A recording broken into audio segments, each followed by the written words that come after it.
はい、タイトル通り、もうマルタ留学は3ヶ月終えてまして、もう去年の年末に帰ってきて、で、その後2週間の隔離ですね。それを終えて、日本でゆっくり正月を過ごしてたら、もう気づけば1ヶ月経っちゃってましたね。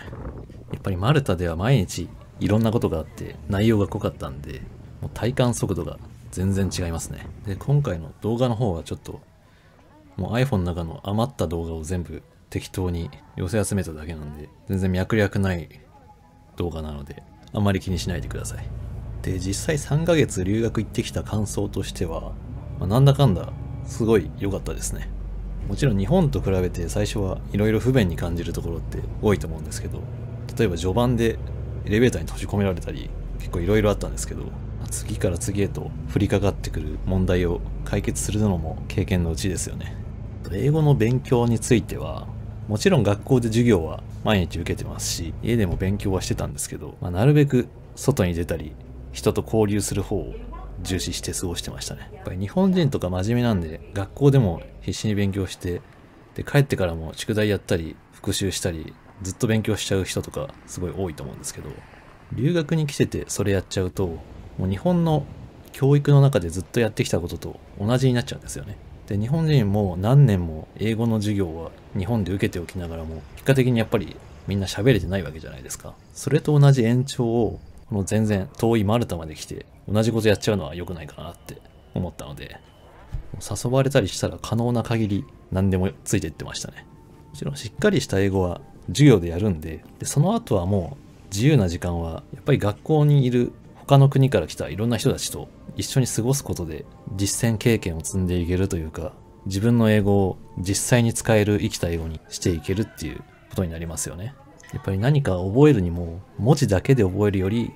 音声で、音声よりも映像、それのもう最上位互換が実際の体験ですよね。なので見知らぬ土地で日本語の通じない人たちと取ったコミュニケーションっていうのはすごいその場面と一緒に記憶に結びつくんですよね。例えばみんなで行ったレストランで話した時の会話とか、帰りのバスの中で話したこととか、そういう場面と一緒にその時使った英語っていうのはすごい記憶に残るし、後になっても場面と一緒にすぐ思い起こせるんで、なかなか忘れないんですよね。で、そうやって実際の経験の中で英語を使いながら、だんだん使える英語を覚えていくっていうのは効率がいいなって思いました。実際そうやって毎日実践を意識しながら過ごしていったので、結構もう最初の1ヶ月目では流暢に喋れないとはいえ、何か会話が通じなくて諦めるとかいうそういう場面はもうなかったですね。それでもう2ヶ月経つ頃はもう、友達との会話だけじゃなくて、いろんなトラブルに見舞われたので、そういうのを解決するのもすごい経験になりましたね。なのでその頃にはもう結構個人的にはもうこれで十分かなって思うぐらいになりました。もちろん英語を自分の一番のスキルとして何かに活かしたりとか、例えば英語を教えるとか先生になるみたいなそういうレベルは全然到達できないですけど、普通に日常生活を送るには全然困らないなと思ったので、この3ヶ月っていう期間もちょうど良かったなって思いました。